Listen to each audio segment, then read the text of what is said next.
नमो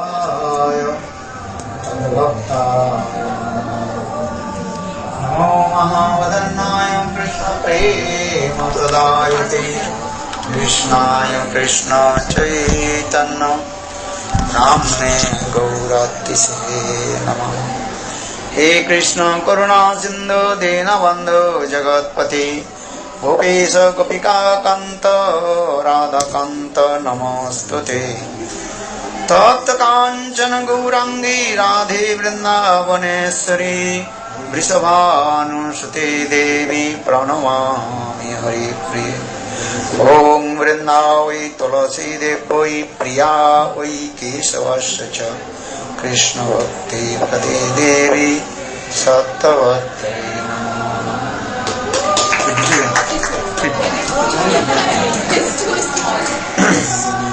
श्री कृष्ण चैतन्य प्रभु नित्यानंद श्री अद्वैत गदाधर श्रीवासादि श्री गौरभक्तवृंद।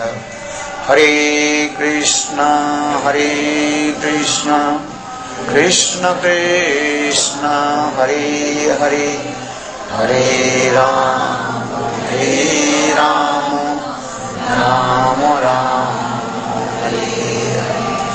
हरे कृष्ण कृष्ण कृष्ण हरे हरे हरे राम राम हरे हरे।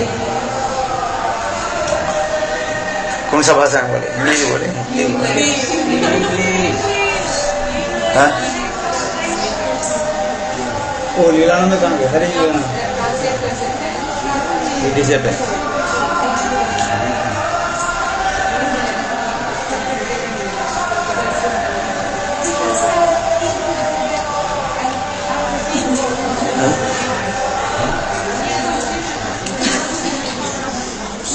तो हिंदी समझने वाले कितने हाथ उठाए? डबल कर महाराज जी ये ट्रांसलेट कर देंगे इंग्लिश में। कौन? दीदी ट्रांसलेट कर देंगे।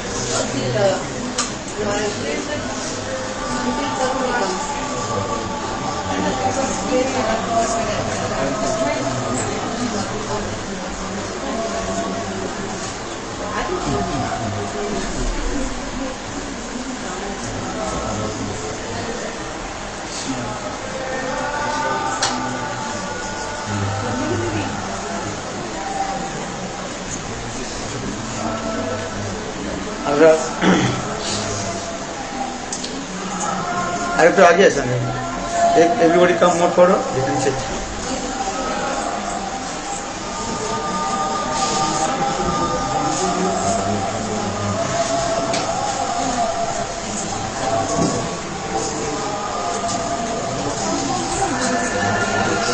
আপনার কয়জন লোক আছে? হ্যাঁ কি বলছেন? লিখে দিয়েছেন? আচ্ছা এটা কথা এদের একটু হরি কথা বলা হয়েছে, আধা ঘন্টা বসুন ওখানে। হ্যাঁ এখানে বসুন।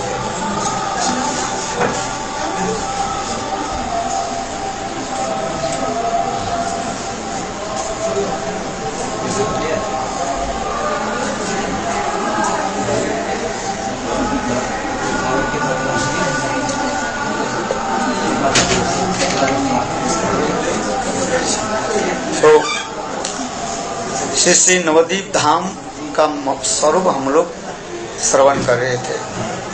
धाम के स्वरूप कैसे है? चिन्मय कहा गया। क्या कहा गया? चिन्मय है। चिन्मय क्या चीज है? कोई वस्तु की जब हम प्रयोग करते हैं वस्तु की स्वरूप ज्ञान होनी चाहिए। और एवरीबॉडी कम मोर फॉरवर्ड और फापो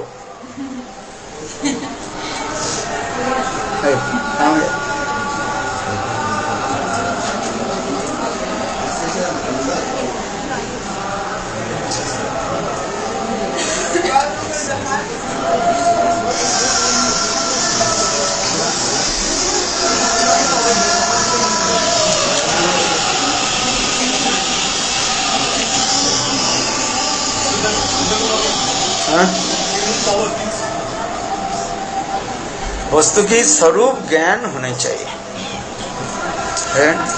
नहीं तो वस्तु के बारे में हम समझ नहीं पाएंगे।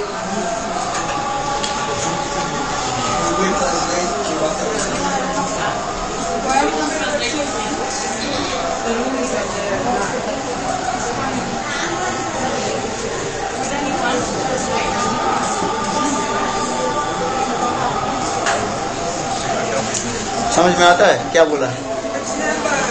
आपके स्वरूप का क्या होना चाहिए? वस्तु के स्वरूप की ज्ञान होनी चाहिए।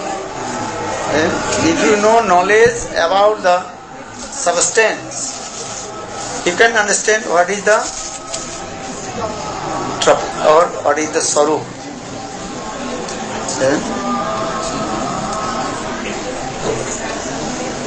जैसे उदाहरण देते हैं, चलो एक उदाहरण देता हूँ। छत्र का दे, छाता है ना, छात्र कहने से साथ ही साथ आपके एक स्वरूप ज्ञान होता है। छाता इस प्रकार होता है, तो आपके मन में वो एक इमेज आता है, मन में एक इमेज आता है। और जिसके कोई स्वरूपी ज्ञान ही नहीं है वो समझ नहीं पाए। इसलिए कह रहे हैं कि स्वरूप की ज्ञान होनी चाहिए, किंतु चिन्मय स्वरूप की ज्ञान केवल मात्र भगवत कृपा से ही उपलब्ध है। You can understand only by the transcendental things. You can understand only by the causeless mercy of Guru and Krishna.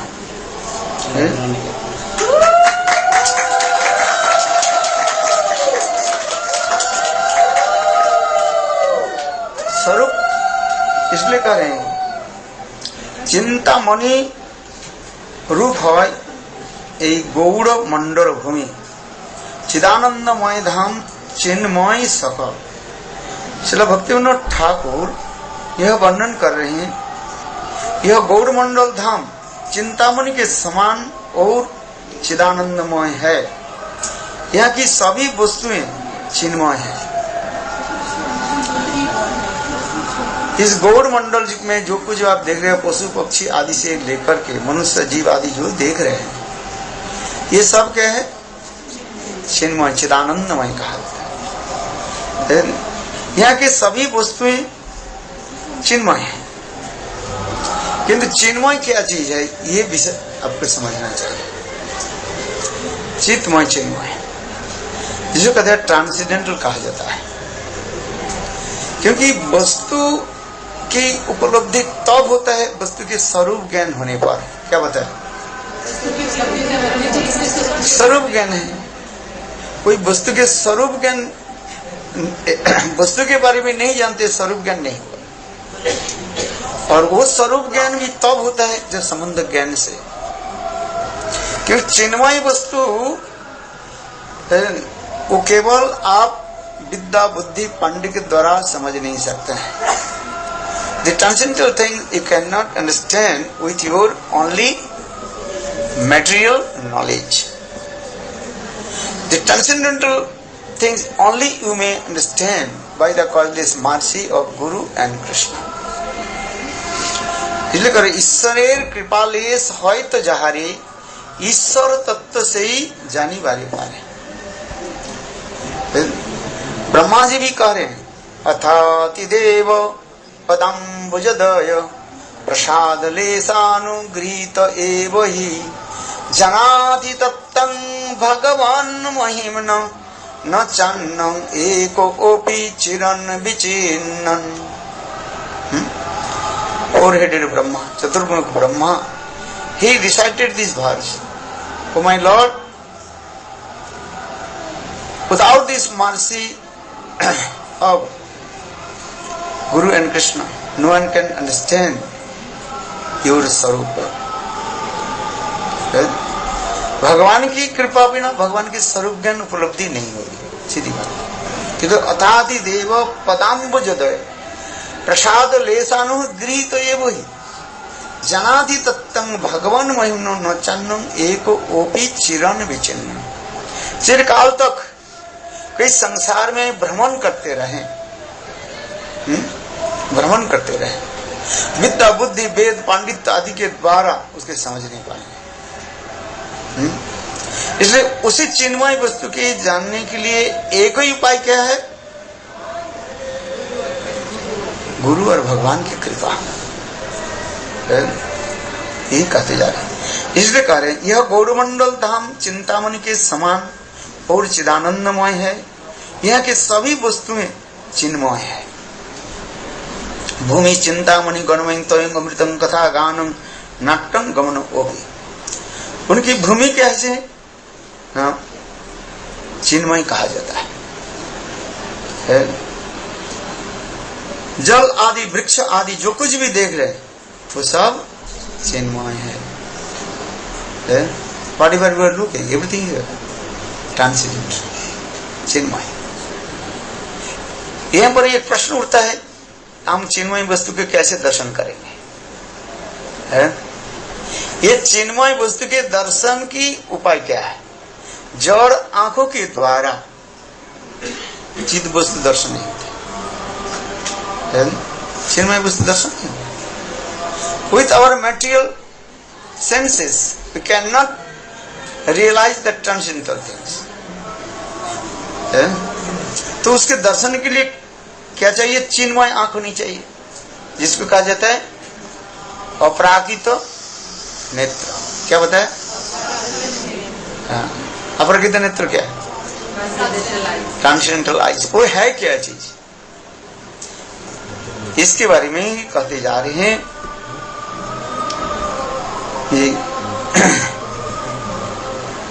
चिन्मय धाम संधिनी शक्ति की परिणति कहा जाता है। भगवान की 3 शक्तियां है, संबित, संधिनी और ह्लादिनी। संधिनी शक्ति की परिणति जो है ये चिन्मय भूमि कहा जाता है।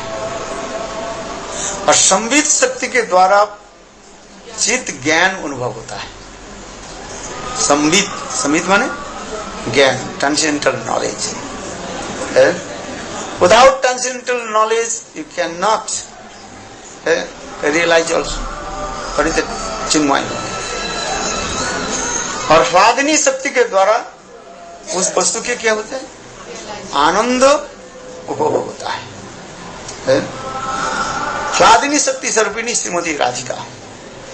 कहने की तात्पर्य है कृष्ण संबित शक्ति की अधिष्ठात्री देवता। Krishna is the president deity of Sambit, that is called transcendental knowledge. और बलदेव प्रभु वो संधिनी शक्ति की अधिष्ठात्री देवता है। और साईं श्रीमती राधिका ह्लादिनी शक्ति की अधिष्ठात्री होता है। That is Hladini means the pleasure potency of Krishna. Hladini शक्ति द्वारा कृष्ण अपनी रस आस्वादय। Krishna, he realizes all the transcendental mellows with his own Hladini शक्ति। Transcendental pleasure potency।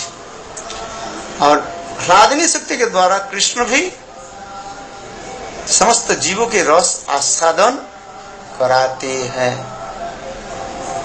स्वयं कृष्ण रस आस्वादन करते हैं और रस आस्वादन कराते हैं। He releases to all the mellows from the heart of his devotees। और समस्त भक्तों की भी रस आस्वादन कराते हैं। यही ह्लादिनी शक्ति कहा जाता है। इसलिए करें ह्लादिनी नामक यहाँ पर कृष्ण की संधिनी, संबित और ह्लादिनी नामक तीनों शक्तियां सदैव विद्यमान रहती है। यह नवद्वीप धाम में ये सदा सर्वदा ये 3 शक्तियां विद्यमान रहती है।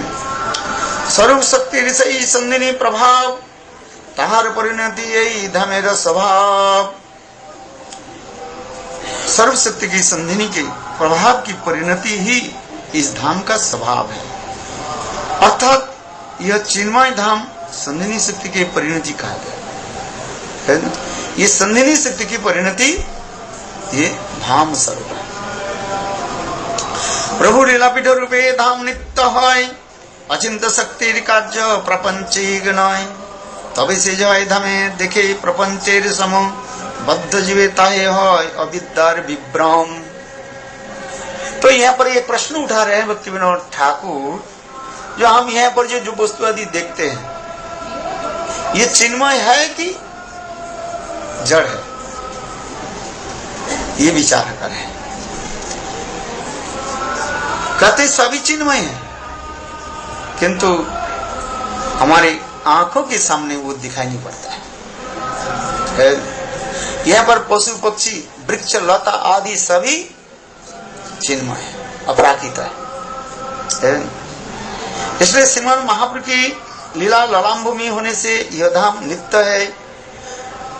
यद्यपि अचिंत शक्ति का कोई भी कार्य प्रापंचिक नहीं होता है, अर्थात स्वयं भगवान अपने अचिंत शक्ति के द्वारा ये धाम को साक्षात रूप में प्रकट कराते हैं। कोई प्रापंचिक वस्तु नहीं है, मटेरियल नहीं है, किंतु हमारे जड़ नेत्र से with our material eyes material senses क्या देख रहे हैं,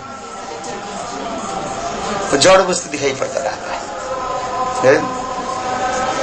क्योंकि जड़ वस्तु इसलिए दिखाई पड़ते हैं, हमारी जड़ बुद्धि है। क्या बुद्धि है? जड़ बुद्धि है। जब ये भजन करते करते और भगवान की कृपा से हृदय में संधिनी के ऊपर संबित और राधिनी प्रकाशित होंगे, तब हम उसके चिन्मय स्वरूप में दर्शन करेंगे। समझ में क्या बोला? संधिनी के ऊपर जब राधिनी, संधिनी के ऊपर संबित और राधिनी जी प्रकाशित है, अर्थात शुद्ध चित्त के ऊपर, शुद्ध चित्त जब हो जाता है, संधिनी के ऊपर संबित और राधिनी आकर के, तब हम उसको चिन्मय स्वरूप दर्शन करेंगे। अभी हमारी जड़ बुद्धि है, जड़ भावना है, यदि सब हम जड़ देखते हैं।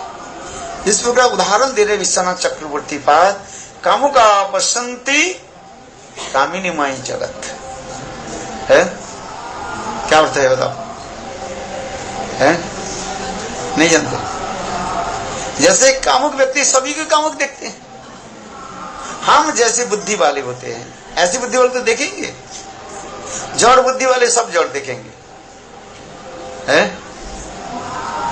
इसलिए कह रहे हैं चोर क्या देखते हैं? सभी चोर नजर है, सभी के नजर में क्या आएगा उसके बाद? चोर है आएगा उसके बाद।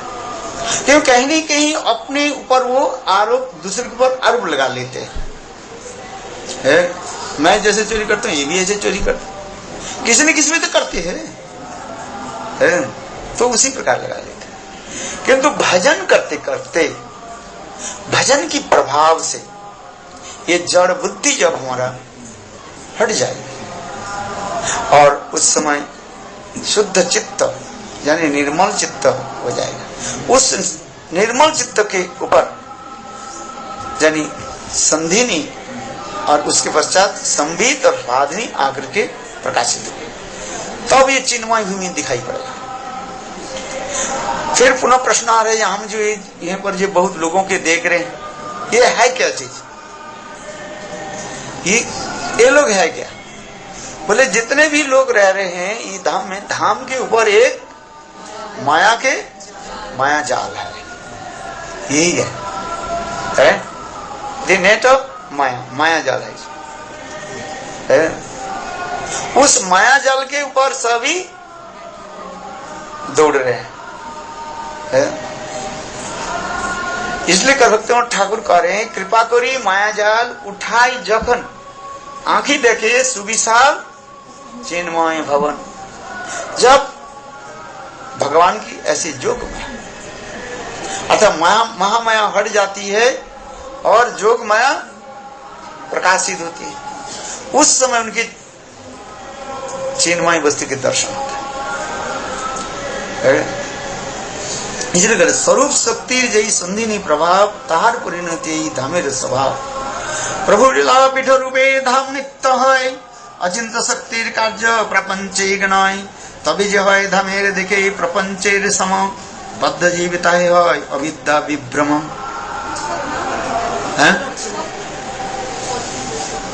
ये 14 और 15 सेकंड चैप्टर। श्रीमान महाप्रभु की कृपा से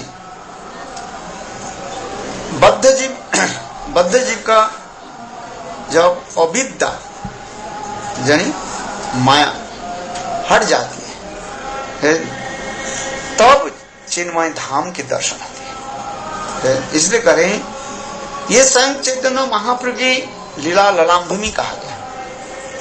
इस चैतन्य महाप्रभु की लीला ललामभूमि के विशेष वैशिष्ट्य क्या बता रहे हैं? जिनके हृदय में अविद्या अपराध रहने पर ही श्रीमान महाप्रभु अचिंत शक्ति के द्वारा उसके हृदय में प्रेम संचार कर देते हैं। क्या बोला?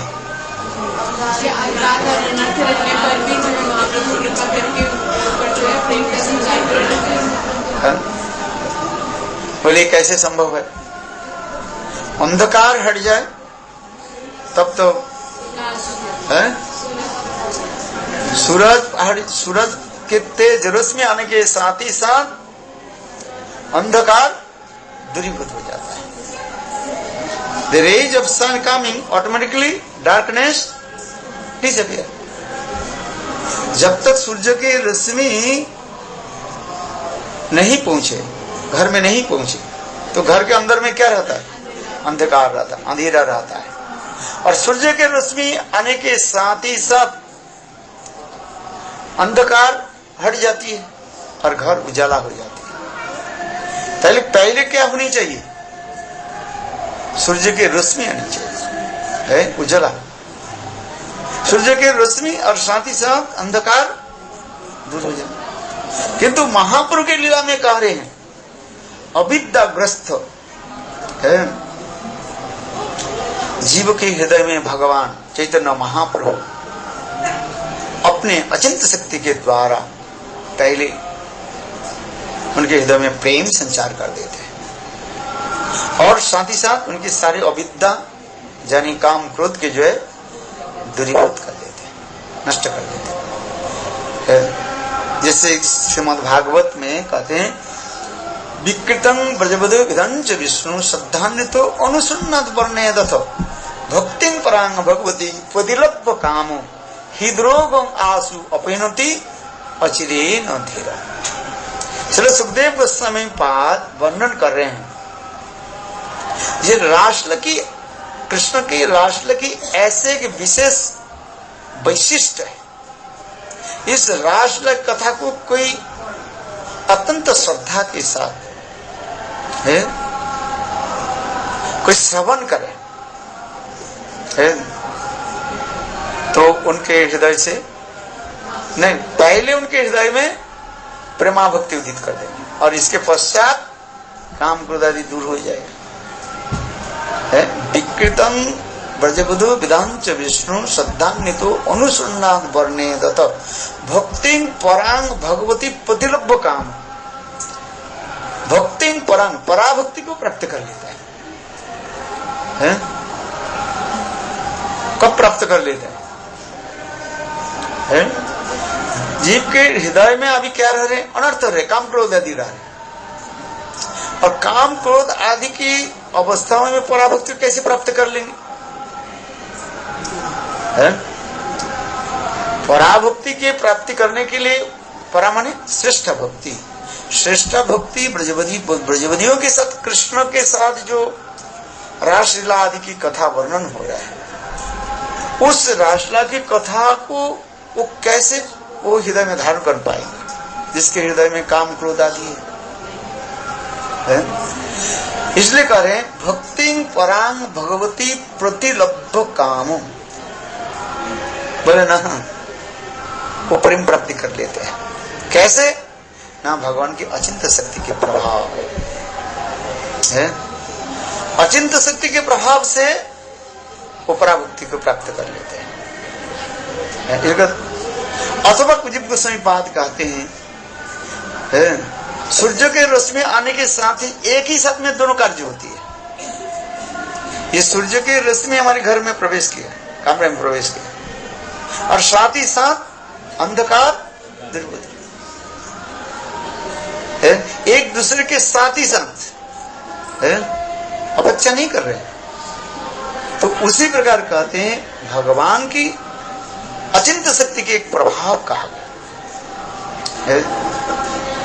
ठीक उसी प्रकार महाप्रभु की लीला में कह रहे हैं कि विशेष अपराधी जन के चैतन्य महानित्यानंद प्रभु वो भी कृपा कर रहे हैं। भगवान के चरण में हमारे 3 प्रकार के अपराध हो जाता है। एक होता है क्या? नाम अपराध होता है, और एक विग्रह सेवा अपराध होता है, विग्रह सेवा आदि करें। और तीसरी क्या है? क्या बताया था?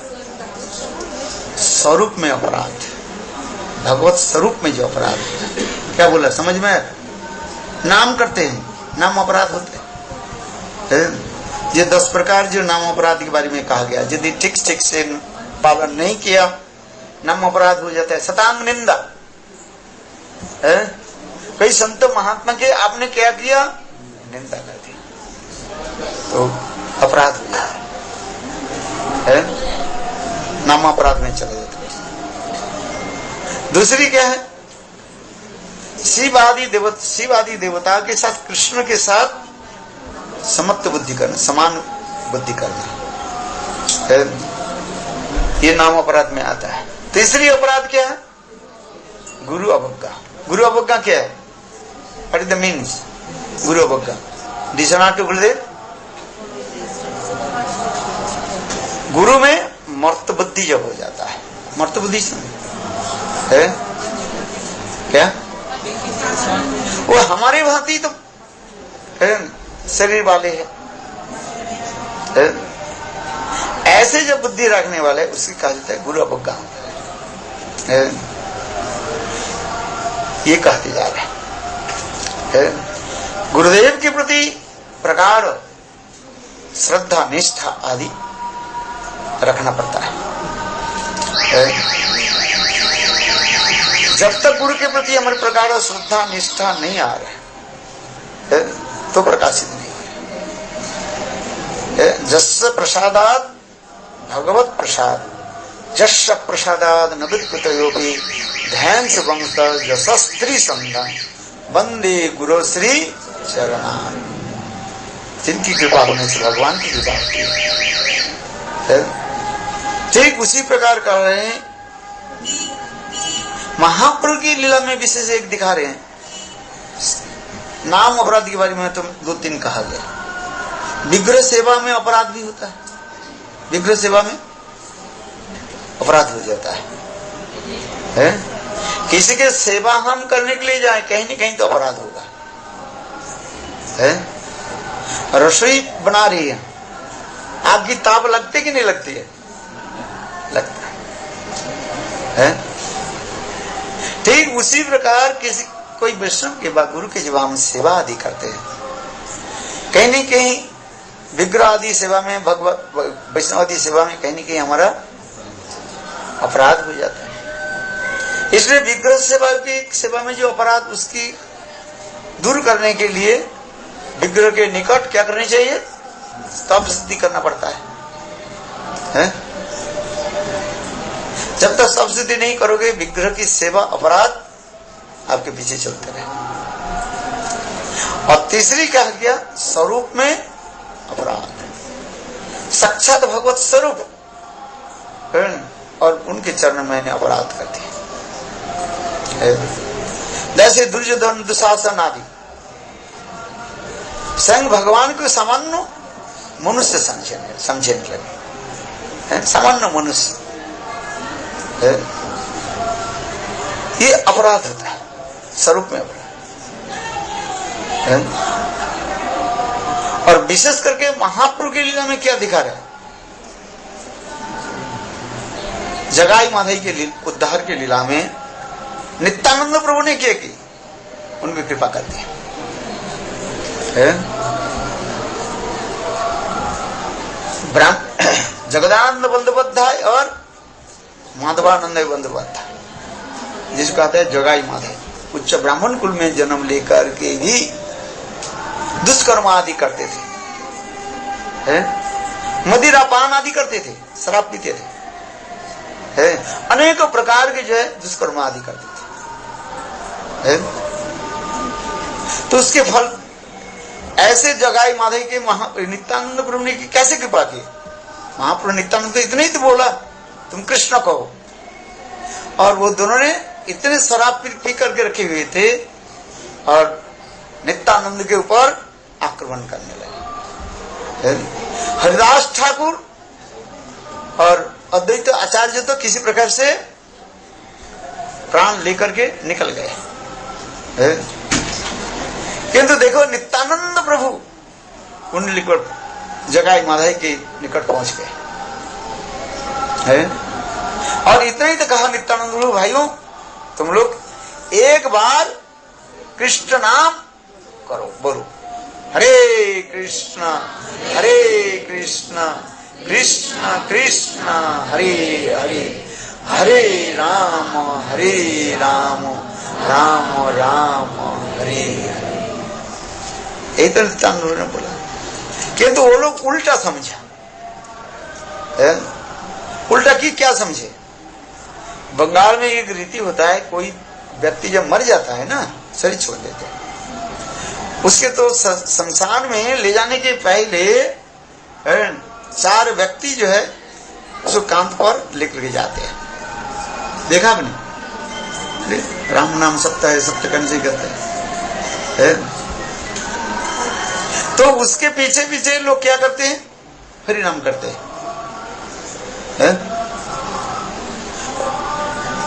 अच्छा, मुर्दा के पीछे पीछे सब क्या करके जाते हैं? हरि नाम।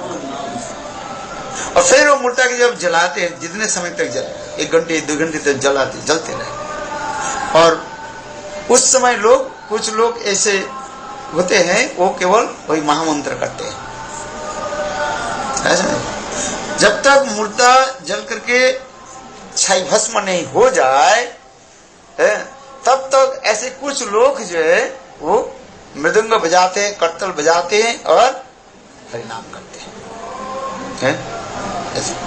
तो जगाई माधई इतने शराब पी करके रखे हुए थे, वो कहने लगे अरे कहाँ ये कृष्ण के नाम कैसे ले रहे? ये तो मुर्दा जलने के समय नाम लेते, मुर्दा जलाने वाले सब।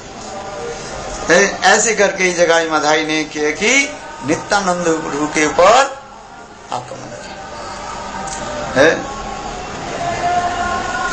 और उन्होंने माधई ने किया कि ना नित्यानंद प्रभु की इसको क्या होता है, फोरहेड है, खोपड़ी पर है, ललाट, चलो उन्होंने किया कि एक वही शराब पीने वाली जो ये शराब पीने की जो बर्तन था, कलसी था, कुछ भी था, और उसको उठा करके नित्यानंद प्रभु की यहाँ पर सिर पर खून की धार बहने लगे।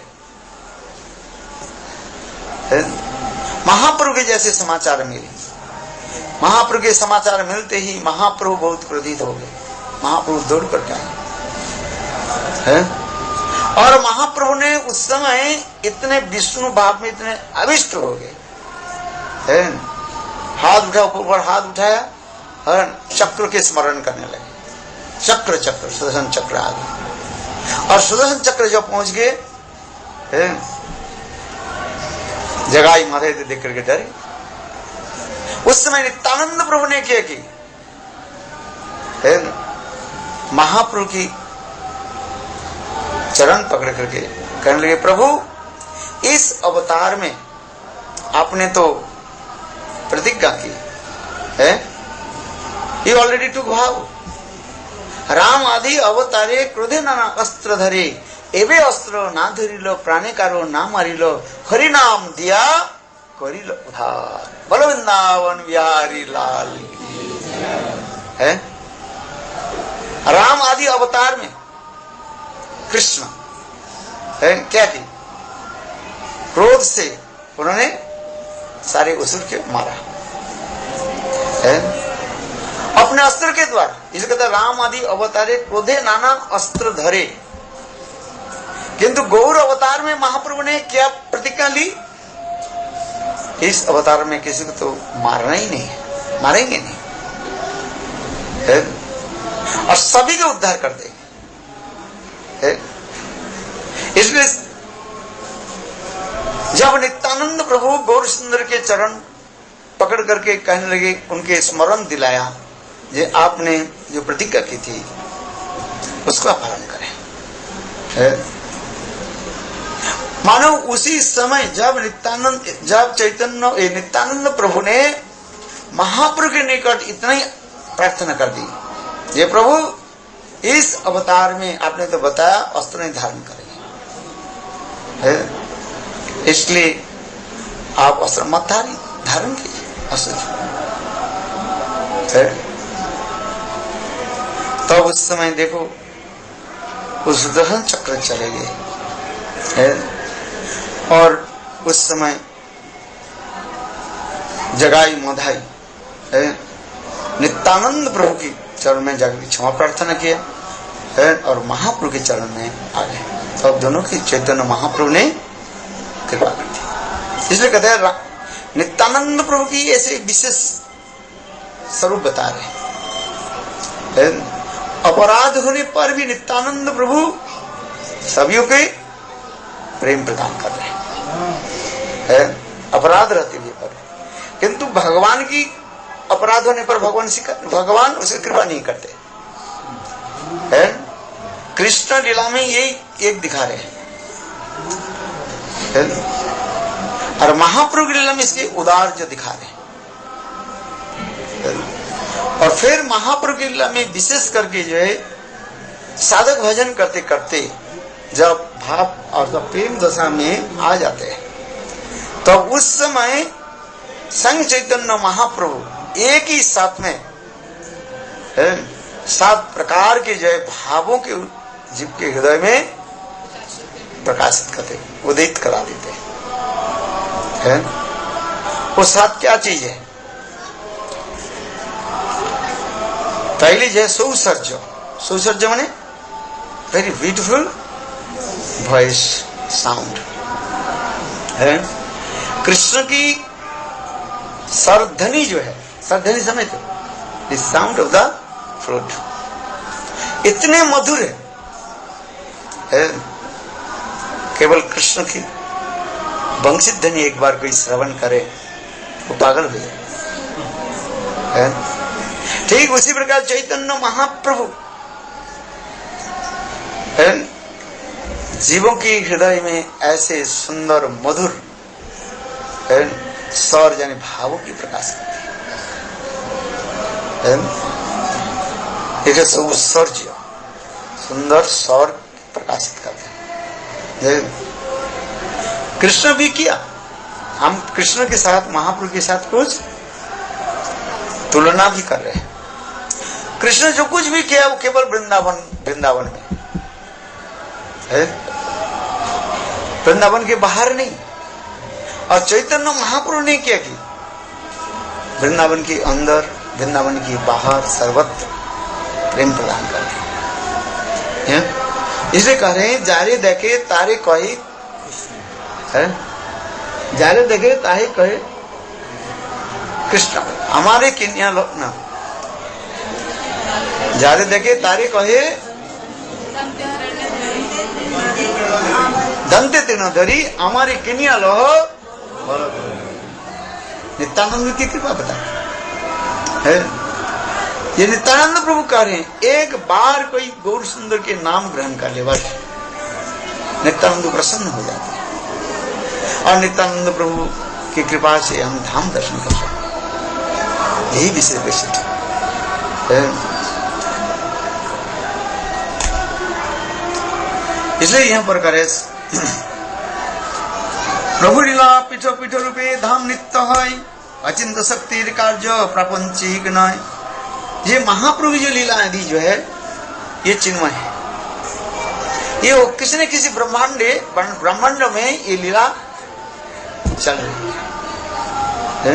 महाराज जी अपने साथ भाव बताए ना जो प्रकाशित कर देते हैं हृदय में, तो अभी एक बताया स्वर वाला और सौसर्ज स्वरूप, स्वरूप माने मैं उसके बोलते जाते समय स्वयं रूप कृष्ण के महाप्रभु के सौंदर्य रूप जो है वो प्रकाश कर देते हैं।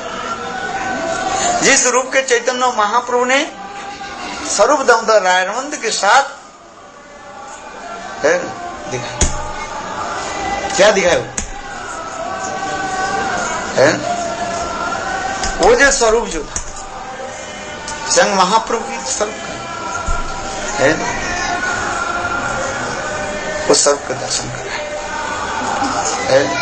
रायरमंद पहली कह रहे ये प्रभु मैं पहले आपके जो सन्यास रूप को मैंने दर्शन किया, इसके पश्चात आपके अगल में बगल में दो विग्रह मुझे दर्शन किए है।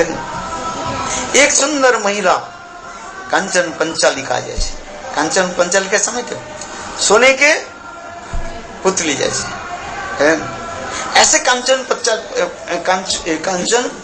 पंचालिका को हमने दर्शन किया है। और फिर वो दोनों ही है एकत्रित हो गए है, वो स्वरूप मुझे भी बताया। तो महाप्रभु ने कहा रायरमंद तुम्हारे बारे में मैं पहले ही सुन करके रखा है, तुम महाभागवत है। ये महाभागवत जो होते हैं वो जो कुछ भी देखते हैं सब कृष्ण लीला संबंधी है। क्या बोला? वो स्थूल वस्तु नहीं देखते, स्थावर जंगम देखे ना देख तर मूर्ति, जहां जहां नेत्र पड़े इष्ट देवेश है। जहां पर उनको दिखाई पड़ते है सब क्या है? कृष्ण की लीला की स्मरण है। इसलिए जहां जहां नेत्र पड़े तहां कृष्ण स्फुरे, जहां जहां पर उनकी आंख चली जाती है सर्वत्र क्या दिखाई पड़ते हैं? कृष्ण। मानो कृष्ण के दर्शन करते करते करते उनके आंख भी कैसे हो गया? कृष्ण वर्ण हो गया। देखो कितना सुंदर बोलते जा रहे हैं। तो उसी प्रकार नित्यानंद प्रभु की लीला हम जो वर्णन कर रहे हैं, नित्यानंद प्रभु करें तबे तबे जे यही धामे देखे प्रापंचिक सम बद्ध जीवित है अविद्या विभ्रम। इस संसार में जीव अविद्याग्रस्त हो गया है। अविद्या के तात्पर्य क्या है? न विद्या इति अविद्या, जो वास्तव वस्तु की बारे में हमें अनुसंधान नहीं देते हैं। इस जगत में वास्तव वस्तु है क्या चीज? दो वस्तु है हम बता रहे, एक वास्तव वस्तु और एक अवास्तव वस्तु। वास्तव वस्तु भगवान है, प्रेजेंट जो है वास्तव वस्तु भगवान है। अवास्तव वस्तु है क्या? माया कहा जाता है, वास्तव वस्तु नहीं है। माया हमें क्या कराती है? प्रतीति करा देते है। स्थूल बुद्धि के द्वारा हमें विश्वास दिखा देते है। ये कहा इसलिए करे बद्ध जीवे ताहि यही अविद्या विभ्रम।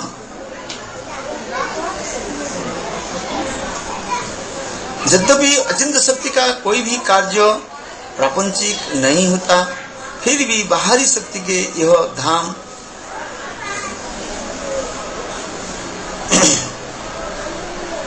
अविद्या के भ्रम से प्रतिबद्ध जीवों की प्रापंचिक जगत की समान ही प्रतीत होता है। बद्ध जीव सोच रहे ये हमारी भांति ही जड़ वस्तु है, किंतु जड़ वस्तु नहीं है। ये वृक्ष आदि दर्शन आदि कर रहे हैं। कोई संत महात्मा वृक्ष के रूप में आकर के यहाँ पर भजन कर रहे, क्या पता है? क्या जिस प्रकार राधा कुंड में पंच पांडव भी वृक्ष के रूप में ही भजन, किंतु अभी तक तो प्रमाण नहीं है ये पंच पांडव किसने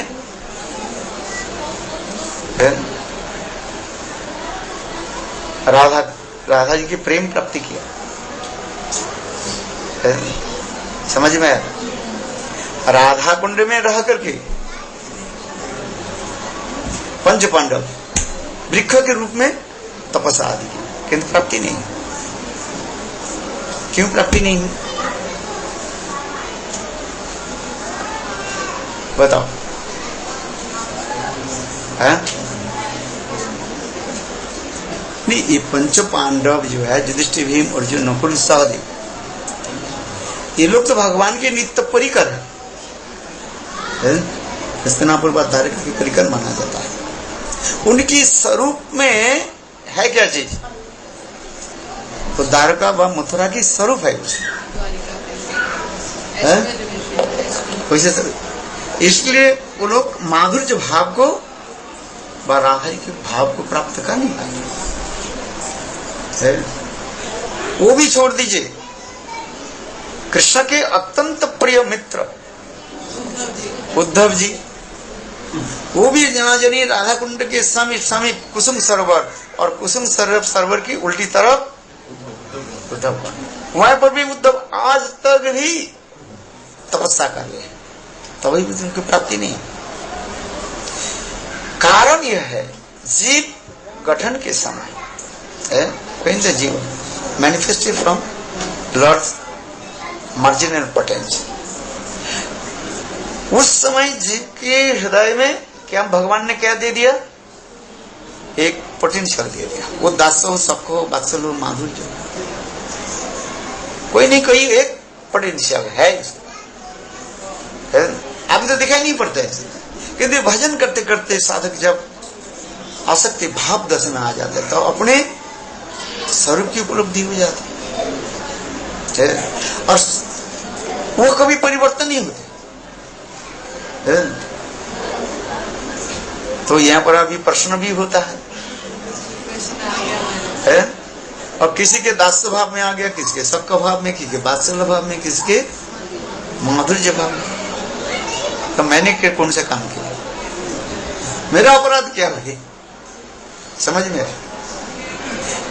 मेरे कहने की तात्पर्य है, क्यों एक के जो है दास्य भाव हुई और दूसरे की माधुर्य भाव है? ये भी तो प्रश्न हो सकता है। कहते हैं भगवान की इच्छा शक्ति हम पर काम करती है, वो अचिंत है। क्यों एक के वात्सल्य दास्य, एक के वात्सल्य, सबका वात्सल्य, माधुर्य, इसके उत्तर नहीं है।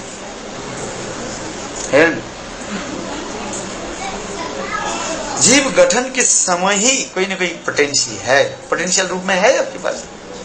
नित्य सिद्ध कृष्ण प्रेम साध्य को बुनाए श्रवणादि शुद्ध चित्ते उदय, उसके उदय कर प्रकाशित करना पड़ेगा। वो आपके पास है किंतु आपको अभी पता नहीं है पता, किंतु भजन करते करते आपके स्वरूप ज्ञान की उपलब्धि महाराज जी एक प्रश्न यहाँ पर, जैसे उद्धव जी हैं तो द्वारिका में उनके सखा है, तो उनका तो एक नित्य स्वरूप में तो वो है हृदय में, लेकिन फिर भी माधुर्य में राधा रानी के चरणों का या गोपी भाव का हृदय में भाव लेके जो तपस्या करे, तो वो भाव उनके हृदय में कैसे आ गया? क्योंकि अपने स्वरूप के प्रति तो बड़ी कोई भी व्यक्ति नहीं, उनके तो आबिद नहीं हुआ। वो तो आप कौन आप मिठाई खाना नहीं चाहते हैं? किसी को यदि डायबिटीज भी हो जाए खाना चाहते हैं, किंतु उसके हजम कर नहीं पाएंगे। हजम समझते, डाइजेस्ट करने वस्तु के देख करके किसी के लोभ उत्पन्न हो जाए कोई बड़ी बात नहीं है, और लोभ उत्पन्न होना भी कोई साधारण नहीं है। एक तो जीव के हृदय में लोभ उत्पन्न होना ये अतीव दुर्लभ माना जाता है। दुर्लभ से वेरी वेरी रेयर। एक तो कथा सुनना नहीं चाहते हैं, अब कथा नहीं सुने तो लोग कहां से उत्पन्न हो जाए है? आप बताओ। कथा सुनना नहीं चाहते, और जब तक कथा नहीं सुनोगे तो लोग कहां से हो जाएगा। और दूसरी कह रहे हैं लोभ उत्पन्न तो हो गया, क्या लोभ उत्पन्न होने से ही तुम्हारी स्वरूप आ जाए? नहीं, जो है तुम्हारे पास वो है। मेरे कहने की तत्व उद्धव इतने स्तुति आदि की, किसकी स्तुति की? राधा जी की चरण कमल। असाम हो चरण रिजु जुसाम हो सम वृंदावने की भी गुलम लतोषि देना जा दुष्ट सजन आर्य पथन चित्वा भेजो मुकुंद पद विश्रुति भी निर्गम। उद्धव 6 श्लोकों के द्वारा वास्तव में राधा जी की स्तुति करते जा रहे हैं। ब्रह्मा जी भी स्तुति किया, ब्रह्मा जी भी ब्रह्म स्तुति में आ रहे। ब्रह्मा जी तो इतना ही कहा दिया, ब्रज में वृंदावन में जन्म तो मेरा होना संभव ही नहीं है। कहा मेरा जन्म हो? जद गोकुले ओपी कतमा अंग्री रजु अभिषेक। ब्रह्मस्तुति में कह रहे हैं ये गोकुल में, कौन से गोकुल? नंद गोकुल में, जहां पर कृष्ण की ऐसे बाल लीला होती है। इसलिए नंद गोकुल में वहीं पर कोई ब्रजवासियों के घर में एक मेरा क्या हो जाए? पत्थरों के जन्म हो जाए, बस वही मेरा। कितने बोलते जा रहे हैं। बोले वृंदावन में क्यों? वात्सल्य अथवा सख रस के बारे में, बस माधुर्य रस के बारे में क्यों नहीं कर रहे?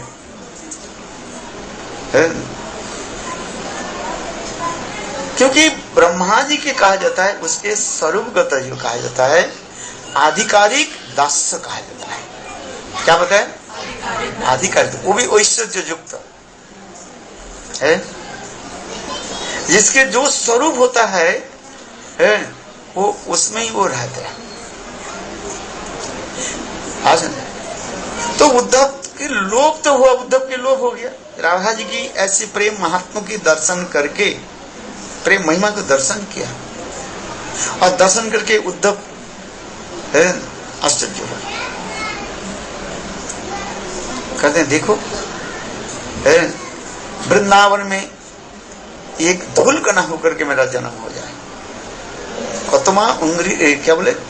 आसाम हूं चरण रेणु जुसाम हूं साम वृंदावने किमोपी गुलमो लसौथी असौजी नाम है। गुलमो लता आदि करके औषधि। यहाँ पर भी फर्क आ गया, वो गुलम लता बनना चाहते, गोपी भाव में नहीं आते। वो कह रहे हैं ये मेरा जन्म तो हो जाए, किंतु ब्रज में जन्म होना भी कठिन है। किंतु ये ब्रज कौन सा ब्रज? अपरागित चिन्मय ब्रज के लिए कार्य है, थोड़ा समझना चाहिए। असाम हो चरण रेणु जुसाम हो साम वृंदावने किमपि गुलमो गुलमो लतोष, वो मेरा जन्म हो। और जिसकी रेणु प्राप्ति के लिए ना जाने बड़े बड़े लोग भी तपस्या आदि करते जा रहे हैं। स्वयं जो है वेद के जो है क्या बोलते हैं ऋषि है, मूर्तिमान होकर के वहीं पर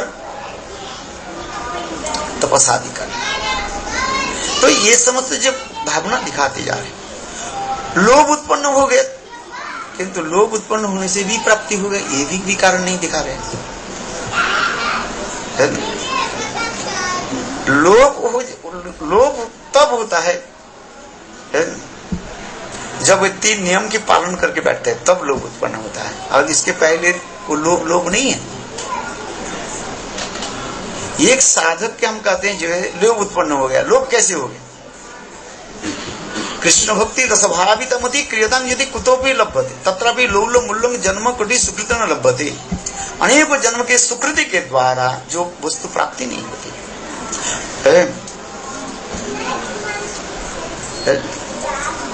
किंतु देखो लोभ उत्पन्न होने के साथ ही साथ वो प्राप्ति हो जाती है। वो 3 चीजें बताई जिसकी वजह से लोग कि लोग तो ये साधारण लोग तो है नहीं, जो एक्चुअल लोग जो 3 चीजों से मिलके इसलिए राग वर्तमान चंद्रिका में कह रहे हैं किसी की वास्तव रूप में ब्रज प्रेम भक्ति के लिए लोभ उत्पन्न हो गया, गोपी भाव प्राप्ति के लिए लोभ उत्पन्न हो गया, उनके 3 नियम पालन करना पड़ेगा। राग वर्तमान चंद्रिका में कह रहे हैं पहले किसी को क्या करना पड़ेगा, विधि मार्ग के लिए 64 प्रकार की भक्ति के अंगों को उसको पालन करना पड़ेगा। आदु गुरुपदा से दीक्षा शिक्षा विश्रम भेन गुरु सेवा 64 प्रकार के भक्ति के नियम को पालन करना पड़ेगा।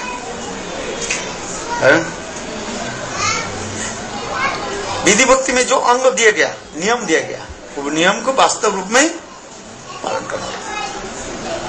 दूसरी क्या है, ब्रज में रहना ही पड़ेगा, ब्रजवास है। जब तक ब्रज में वास नहीं करें तो कहां से हो जाए, ब्रजवास कहा जाता है ब्रज, ये विषय दिखा रहे हैं। और ब्रजवास भी कहते हैं जहां पर श्रीमती राधा के आधिपत्य भूमि है।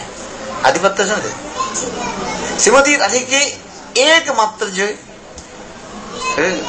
एक छत्र जो है स्थान कहा गया, एक छत्र समझे, उसमें दूसरी की कोई प्रवेश अधिकार नहीं है। उस स्थान पर अपने रह करके भजन करना पड़ेगा। ब्रजवास तो उसे कहा जाता है। सूक्ष्माति सूक्ष्म विचार हमारा आचार्य के पास दिखा रहे है, ये ब्रज में कहां रह करके हमें भजन करना है। ब्रजे को रिवास ये निखिल जापन करो, ब्रज में वास करना करे। सखी स्थली में यानी चंद्रावली के स्थान तो वो भी ब्रज है। चंद्रावली के स्थान पर कौन जाना चाहते हैं, हाथ एक उठा दो। एनीबडी कैन बोले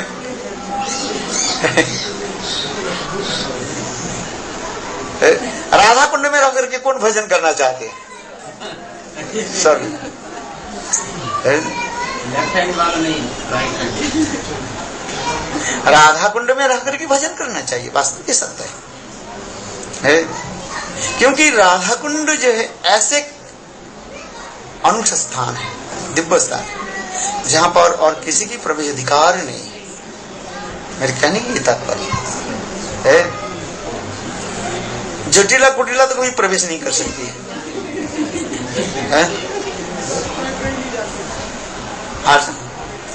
यहां तक भी चंद्रावली के पक्ष जो है वे विपक्षवादी कहा जाता है, उनके भी प्रवेश अधिकार नहीं। राधा कुंड ऐसे दिव्य अलौकिक स्थान का है, इसलिए कहते हैं सर्वोत्तम स्थान जिनकी बात जो सर्वोत्तम स्थान कहां पर है, बोले राधा कुंड सर्वोच्च स्थान का है। ये राधा कुंड में भाग रहा है, इसलिए कहते हैं राधा कुंड में रह करके भजन करो। उपदेशामृत में तो यही तो वर्णन करते जा रहे हैं। 5 बेगम से शुरू करते करते कहां पहुंचे, राधा कुंड तक पहुंचा दिया। पढ़ा कि नहीं, राधा कुंड में रह करके भजन, क्योंकि राधा कुंड साक्षात राधा रानी की ही स्वरूप का है। कुंडेर महिमा जानी राधार मई, इसलिए राधा कुंड की महिमा दिखाई सर्वत्र, और उसी प्रकार राधा की महिमा सर्वत्र दिखाएगी। दिखाया कि नहीं दिखा है। और तीसरी क्या कह रहे ना, अपने स्वरूप की अनुभूति होनी चाहिए। धीरे धीरे भजन करते करते स्वरूप की अनुभूति है। साधक शरीर में है, शंखा पूर्वक नाम आदि पालन करे और सिद्ध स्वरूप में वो समस्त भगवान की जो मधुरमय लीला आदि को स्मरण करे। ठीक है, तन्नाम रूप चरितादि सुकृत नानुस्मृत क्रमेण रसना मनोसी निज तिष्ठन ब्रजे तदानुरागी जनानुगामी कालंगने दखिलमित्त उपदेश सार। प्रभु गोसाई बात कर रहे हैं, मैंने जितने भी उपदेश दिया समस्त उपदेश के सार क्या है इसी श्लोक में कहा दिया। तन नाम रूप चरितादि सुकृत नाम स्मृत। कृष्ण की मधुर नाम आदि कीर्तन करें। श्री कृष्ण गोपाल हरे मुकुंद गोविंद हे नंद किशोर कृष्ण हा श्री जसोदा तनय प्रसीद श्री वल्लभी जीवन राधिकेश श्री कृष्ण गोपाल हरे मुकुंद गोविंद हे नंद किशोर कृष्ण हा श्री जसोदा तनय प्रसीद श्री वल्लभी जीवन राधिके श्री कृष्ण गोपाल हरे मुकुंद गोविंद हे नंद किशोर कृष्ण हा श्री जसोदा तनय प्रसीद श्री वल्लभी जीवन राधिके। कृष्ण के मधुर नाम श्री कृष्ण गोविंद को श्री कृष्ण गोपाल हरे मुकुंद गोविंद हे नंद किशोर कृष्ण हा श्री जसोदा तनय प्रसीद श्री वल्लभी जी वल्लभी जीवन राधिका वो हमारे हृदय में प्रकाशित। ऐसे कृष्ण की राधा जी की राधा कृष्ण की ऐसे मधुर नाम को कीर्तन करना पड़ेगा साधक रूप में, और सिद्ध रूप में वो समस्त लीला आदि स्मरण आदि करे है? ये दिखा दिया। तब धीरे धीरे धीरे धीरे आपके ये भाव उत्पन्न होगा, स्वरूप ज्ञान की उपलब्धि होगी।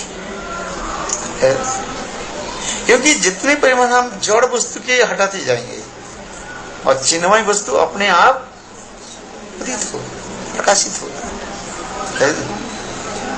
हम जड़ वस्तु के जड़ भावना के जब हम हटा नहीं पाएंगे तब तक वो चिन्मय भावना उदित नहीं है।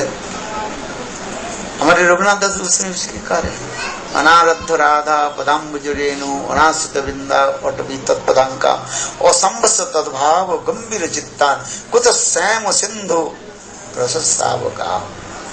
इसके सैम सिंधु में प्रवेश करना है, हुता लगाना है, ये तीन नियम के पालन करो। सैम रस जानी सिंगार रस, सिंगार रस जानी माधुर्य रस, सिंगार रस में जानी राधा गोविंद की जो अपरागित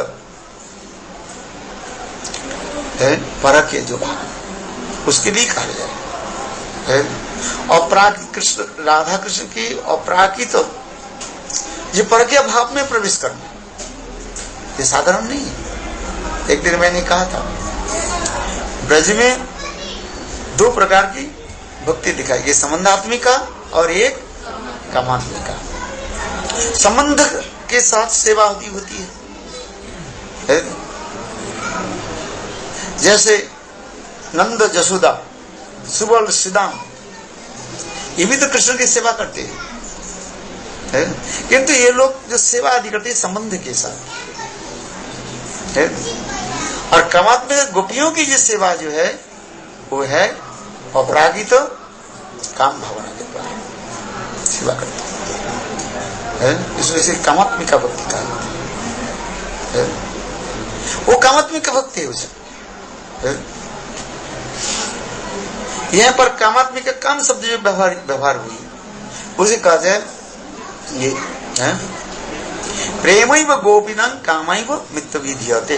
गोपी के हृदय में वास्तव जो काम जो है वही प्रेम के स्वरूप प्रकाशित होती है। जड़ जगत में काम अत्यंत घृण्य है, घृणा समझते हो, वेरी घृणित है, घृणित वस्तु है। किंतु अपराध चित्त जगत में वह कृष्ण के प्रति जो काम जो कहा रहे हैं वो वास्तव रूप में प्रेम कहा जाता है।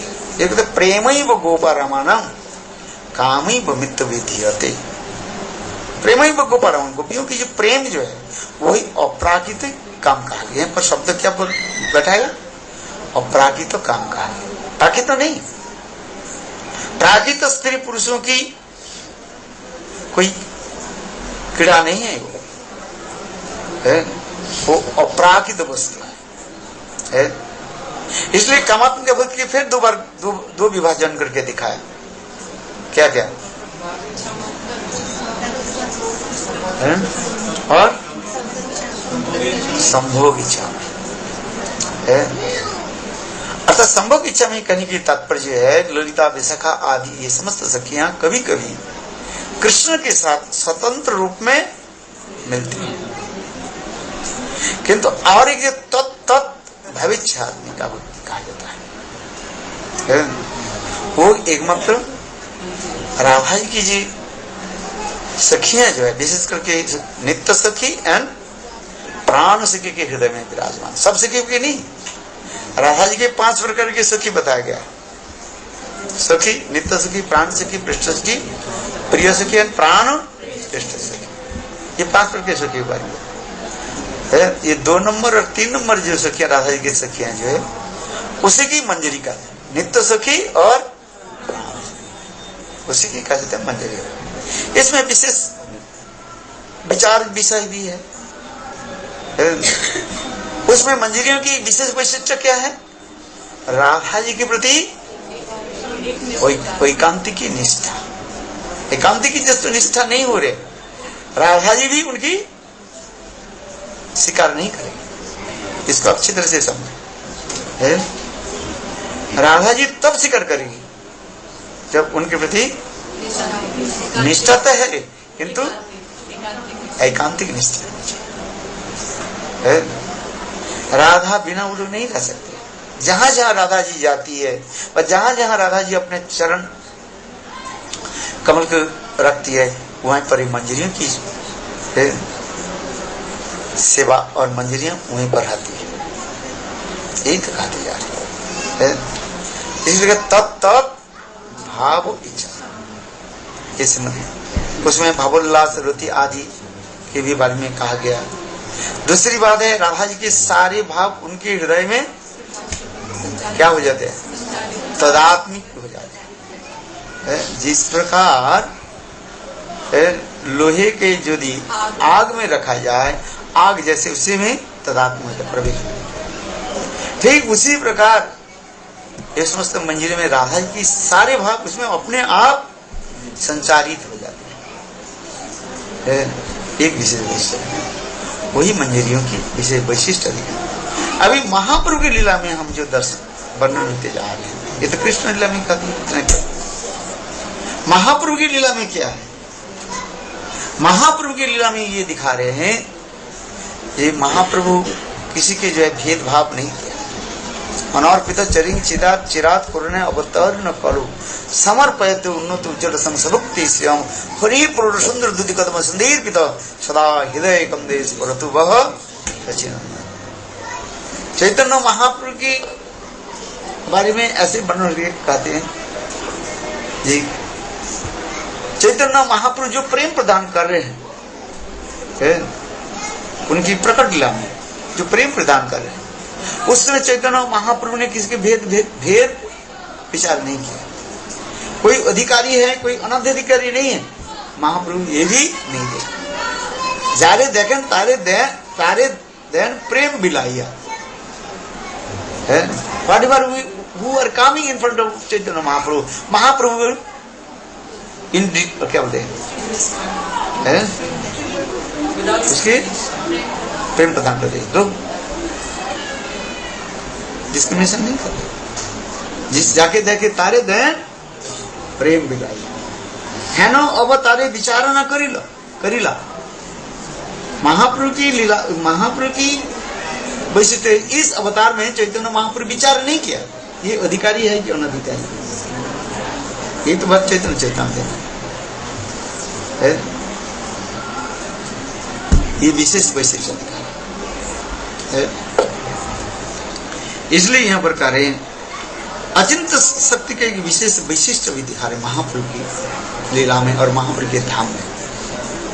कोई भी अपराधी व्यक्ति महाप्रभु के धाम में आ जाए, एक बार हा गौरांग कह करके है रुकते रहे, हा गौरांग कह करके हाथ उठाए, बोलो सचिनंदन गौर हरि की है, उनके हृदय में प्रेम संचार कर देते हैं। कृष्ण नाम करे अपराधीर विचार, नाम लइले अपराधीर ना है विकार, गौर नित्यानंदेर नहीं ये सब विचार है। नाम लइले प्रेम दे वही वस्तुता है। कृष्ण नाम जप करने के समय आपके 10 विधा नाम अपराध की विचार करना। You have to consider 10 offences of the holy names है, 10 विधा नाम थे। किंतु गौर नित्यानंद नहीं ये सब विचार, गौर सुंदर नित्यानंद के ऐसे विशेष भाव देना है। महाप्रभु सबको प्रेम प्रदान कर रहे हैं। अरे जी, जो 3 आपने बताए तो गौर वो तो कृष्ण के उसमें भी, और गौर लीला में वो 3 जो अभी आपने उपाय बताए हैं, तो उसको कहाँ के कैसे हाँ? उसका तारतम्य महाप्रभु की लीला में उसके तारतम्य का आप बताओ। महाप्रभु की लीला में क्या दिखा रहे हैं, क्या है ये गौर धाम में कोई भी व्यक्ति आ जाए उसकी महाप्रभु प्रेम प्रदान कर देते हैं। केवल एक बार क्या करे, गौर नाम जप करे। जैसे 64 प्रकार की भक्ति का पालन करना वहाँ पे अनिवार्य है, जो भी आपने पहला रूल बताया, तो वही चीज क्या गौर महाप्रभु गौरंग महाप्रभु के उसमें भी है तो, किंतु यहाँ पर कार्य महाप्रभु की विशेष वैशिष्ट बता रहे हैं। वहां पर भी यहाँ पर नियम पालन करना पड़ेगा, किंतु यहाँ पर अपराध रहते हुए पर ही वो नहीं करते। ये इतना ही कहते यार, क्या बोला वहाँ पर तो फिर भी अपराध का विचार रखा जाएगा, लेकिन गौरंग महाप्रभु की उसमें विचार नहीं है, विधि विधान का पालन एक बार कर दो। गौर सुंदर की भी एक विशेष वैशिष्ट दिखा रहे हैं, इसलिए गौर धाम गौर नाम में इतने शक्ति का अचिंत शक्ति है। और दूसरी बात क्या है, वृंदावन धाम जो है वो है सिद्ध भूमि कहा गया। सिद्ध भूमि समझते हैं, परफेक्ट रेस्ट, उसमें कोई जड़ वस्तु नहीं है वृंदावन। और गौर धाम में तो अपराकृत तो प्राकृत भी दोनों ही दिखा रहे हैं। कोई भी व्यक्ति आ जाए यहाँ पर उसके भी गौर सुंदर दे देते हैं। एक साधक सिद्ध के दोनों की चैतन्य महाप्रभु क्या कर लेते हैं, कड़ीभूत कर लेते हैं। वृंदावन धाम केवल सिद्ध जनों की स्थान कहा जाता है। समझना कठिन है। वृंदावन धाम में जाए वो सिद्ध भूमि, और वो सिद्ध भूमि में केवल वही सिद्ध महात्मा ही रहते हैं। और नवद्वीप धाम में तो ही रह सकते हैं। अपराधी को भी महाप्रभु स्थान दे रहे हैं। वृंदावन धाम में अपराधी को स्थान नहीं देते, इसको निकाल देते हैं। और नवद्वीप धाम में सबको दे रहे हैं। इसलिए नवद्वीप धाम में एक बार आकर के कोई गौर नित्यानंद के नाम ग्रहण करे, उनके सारे अपराध नष्ट हो। और भक्तिविनोद ठाकुर यही कह रहे हैं, उदार जमाई भूमि कहा जाता है। उदारता इसमें यहां तक आकर के एक कोई सो भी जाए, कहते हैं ये प्रणाम कर रहे हैं। दंडवती करने की जो फल जो हुआ है वो आप लेट जाओ। केवल रात में आप सोते कि नहीं सोते यहाँ पर यहाँ पर सोने के क्या होता है, कहते हैं ये दंडवती के फल।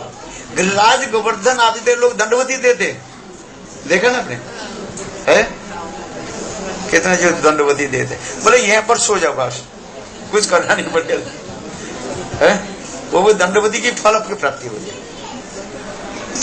इतने महाप्रभु अपराधी के भी महाप्रभु स्थान दे रहे हैं। जगाई माधाई जैसे अपराधी, उसके भी स्थान दे दिया। और दूसरी क्या है, राम आदि अवतारे क्रोधे नाना अस्त्र धरे एवं अस्त्र ना धरिल प्राणे कारो ना मारिल हरि नाम दिया करिल। राम कृष्ण आदि अवतार में उन्होंने क्या किया, अस्त्र धारण करके असुरों की हत्या की। किंतु महाप्रभु की लीला में महाप्रभु कृष्ण की मारा नहीं और अस्त्र भी धारण नहीं किया। इतना ही तो कहते हैं, सुदर्शन चक्र को बुला दिया, उतना ही हो गया बस। महाप्रभु ने किया कि सुदर्शन चक्र को बुलाया।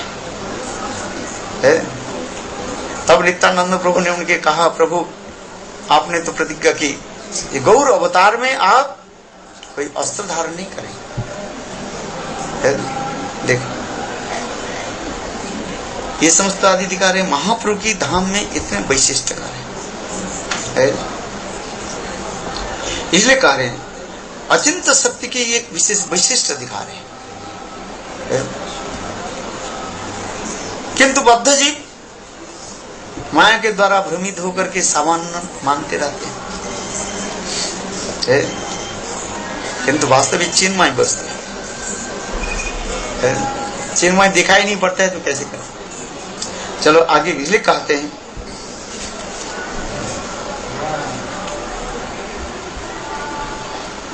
ये कहता है बहिर्मुख बद्ध चक्षु करे आवरण चिद्धाम प्रभाव सबे ना पाए दर्शन। वह माया बहिर्मुख जीवों की नेत्र के ढक देती है, जिससे फलस्वरूप सभी लोग जीव धाम को प्रभाव का दर्शन नहीं कर पाते। यही तो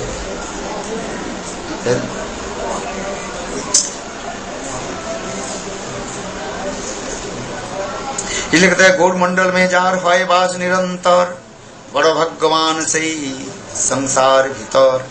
इस गौड़ मंडल में जो निरंतर वास करते हैं वे इस संसार में बहुत भाग्यशाली है। कहां पर रहना चाहिए, गौड़ धाम, महाप्रभु के धाम में। लोग तो वृंदावन चले जाते हैं, किंतु वृंदावन तो जाते ही नहीं है। कहाँ जाते हैं, लस्सी पीकर कहाँ जाते हैं? आज बोले कहाँ गए, बोले वृंदावन दर्शन करने के लिए जा रहे हैं। लौट करके जब आए, बोले क्या क्या दर्शन किया? बांके के दर्शन की और दर्शन तो इसलिए कहते हैं महाप्रभु के धाम में आकर के अत्यंत श्रद्धा के साथ गौर लीला को कथा को श्रवण करें। इसलिए कहते हैं गौर आमार जिसब स्थाने करल भ्रमण रंगे सेसब स्थान हेरव आमी। चैतन्य महाप्रभु जहां जब वो ऐसे लीला आदि की, उस लीला कथाओं को प्रेमिक भक्त के मुखारविंद से श्रवण करना चाहिए। कथा श्रवण, महाप्रभु ने यहाँ पर क्या लीला की है? आज महाप्रभु के बाल लीला सुनो, कितना सुंदर है। चैतन्य महाप्रभु यानी सचिनंदन जब छोटे थे, कभी 1.5 साल के 2 साल की, सची माँ कह रही है, देखो देख आसी जतन देवासी हमारो गौरांग चांदे। आरे प्रभाते उठिया अंचल धोरिया ननी दे माँ बोली कांदे। उधार जालाए प्राण जाए माँ दे दे माँ ननी दे। सची माँ कह रही है, एक दिन निमाई प्रातः काल में, ब्रह्म मुहूर्त मान प्रातः काल में उठ करके माँ सची देवी के अंचल पकड़ करके, अंचल समझते लास्ट पार्ट ऑफ साड़ी खींचने लगे, कहने लगे दे दे माँ मणि दे, मुझे मक्खन दो। सची माँ क्या कर रही है? आमी नहीं गोआलिनी उधा पावननी एक भी सम होइल। निमाई रोते जा रहे, माँ सची देवी कह रही है तुम और कुछ ले लो। नवद्वीप की सबसे बड़ी मिठाई क्या है? खाई आपने? है संदेश है ये तो नर्सिंग पढ़ने में तो दिया था वो नहीं लेना नहीं चाहिए। अच्छा खाना क्या है और कुछ खाओ, बोले नहीं क्या चाहिए, मक्खन चाहिए, नहीं चाहिए नहीं मक्खन चाहिए। और सची माता कह रही है आमी नहीं ग्वालिनी कोता पाबो नहीं, मैं तो ग्वालिनी नहीं हूं, मेरे घर में मक्खन नहीं है। सूर्य उदित हो तो फिर ग्वालिनी के घर में ग्वाल के घर में जाकर के तुम्हारे लिए मक्खन ले आओ, यही तो कार्य। निमाई क्या करे, नहीं मुझे अभी चाहिए। और ऐसे कह के निमाई है धूल में लुटपुट खाने और रोने लगे है। कहते नहीं ग्वालिनी होता पाबो नहीं एक ही विषम और क्या, निमाई इतने रोने लगे नहीं मुझे वही चाहिए है और कुछ नहीं चाहिए। एक दिन प्रभाते उठिया त्रिभंग होइया से जे मुरली बजाए। एक दिन प्रातः काले निमाई उठ करके त्रिभंग होकर के बंशी बजाना शुरू कर।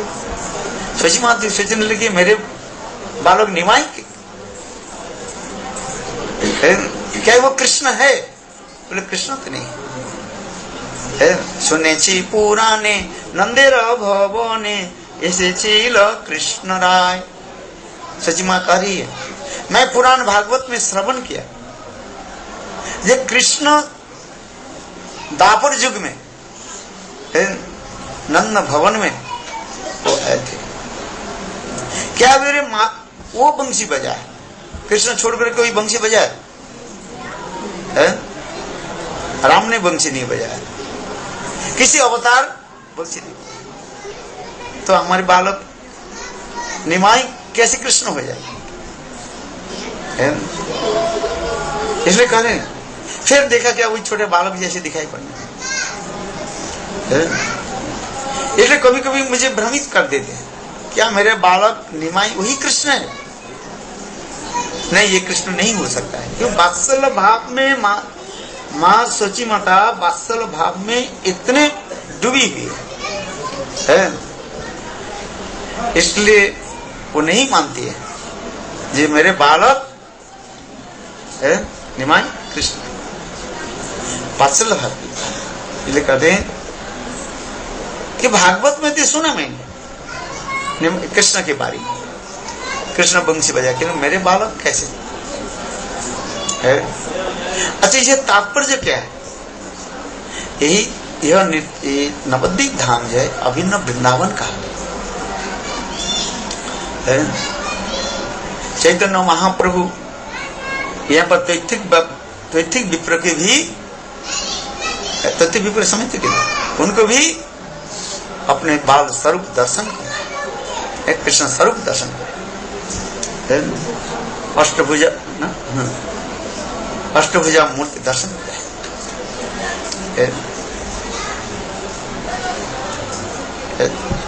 यह पर चैतन्य महाप्रभु सबकी कृपा करते हैं, दर्शन कराया आपने है, कराया कि नहीं कराया है। सभी भक्तों के महाप्रभु ने दर्शन किया, महाप्रभु सबको दर्शन है। किंतु मां सची देवी वात्सल्य भाव में इतने डूबी है कि कृष्ण के चैतन्य महाप्रभु के निमाई के भगवान करके स्वीकार नहीं करनी चाहिए। ये वात्सल्य रस के विषय वैशिष्ट है। तो यहाँ पर महाप्रभु की अनेकों लीला है, अगणित लीला है। तो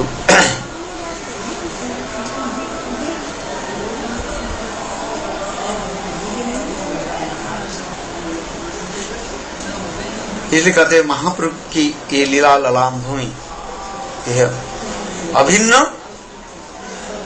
वृंदावन धाम कहते हैं।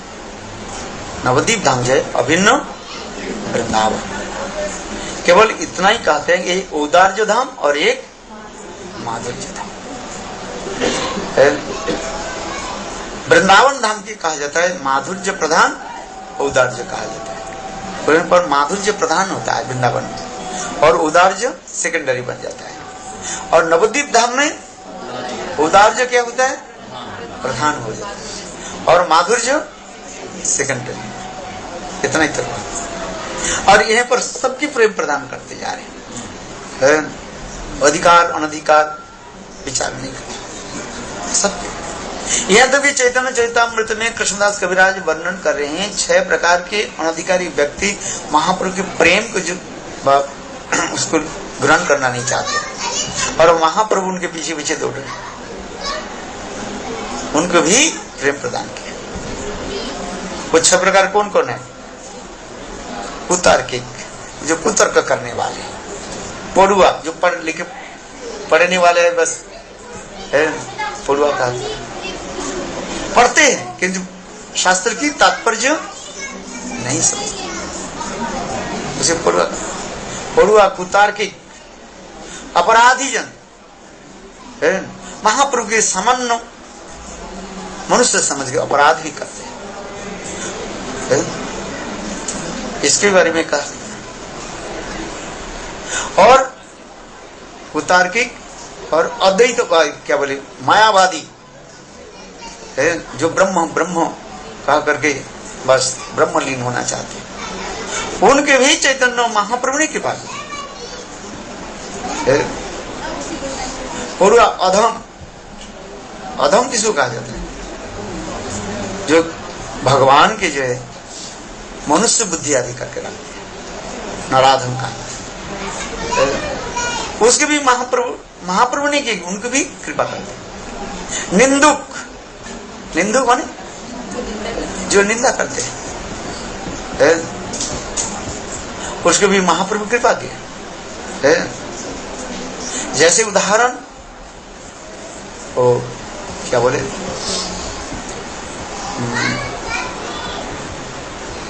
अरे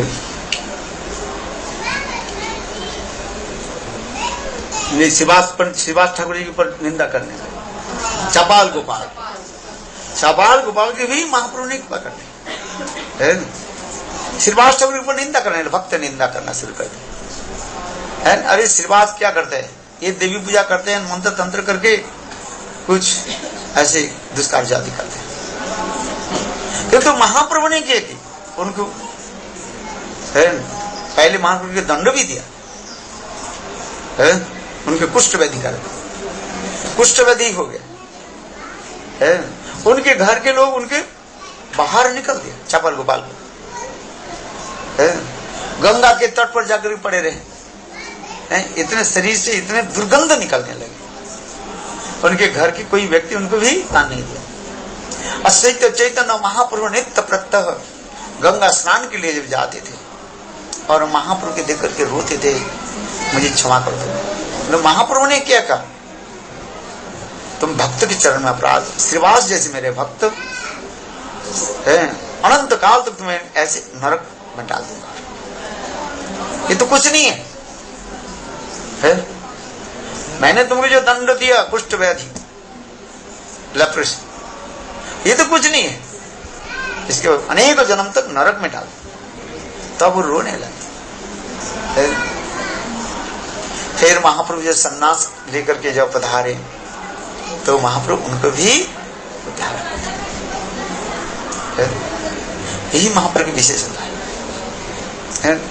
कुतार्किक, अपराधी, निंदु, पाषंडी, यही 6 ढाई अपलाई, किंतु महाप्रभु उनके पीछे पीछे थे।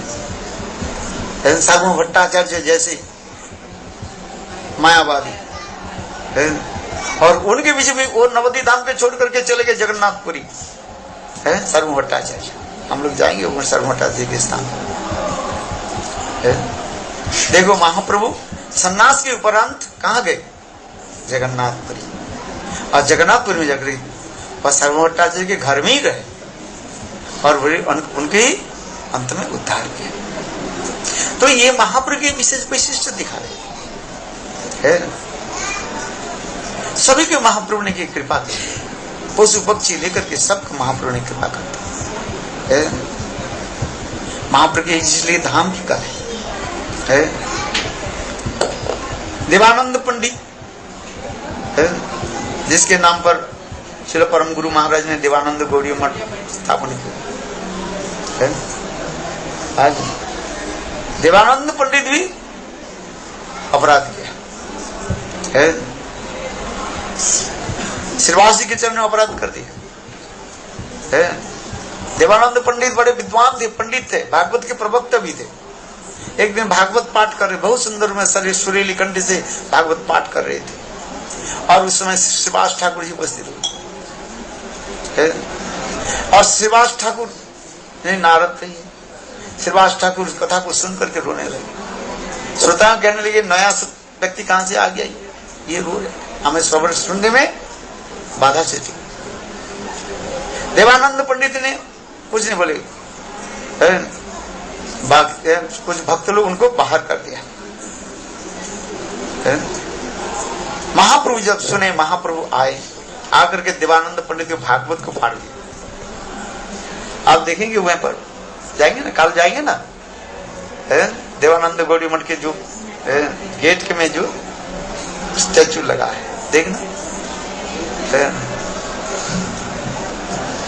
क्यों? महाप्रभु ने कहा एक ग्रंथ भागवत होते हैं और एक भक्त भागवत। ग्रंथ भागवत और भक्त भागवत। भक्त भागवत के जब हम सम्मान नहीं करेंगे, ग्रंथ भागवत हम अनुभव नहीं कर पाएंगे। इसलिए भागवत दो है, एक ग्रंथ भागवत और एक भक्त भागवत। इसलिए ग्रंथ की भागवत की तात्पर्य हम तब समझेंगे जब भक्त भागवत की कृपा हम प्राप्त करेंगे। यही कहने के तात्पर्य। इसलिए मेरे कहने के महाप्रभु सबकी कृपा की है। फिर वही व्यक्ति जो है महाप्रभु के चरण में आकर के शरण लिया तो महाप्रभु की क्षमा भी कर दी। ये समस्त बहुत लीलाएं हैं।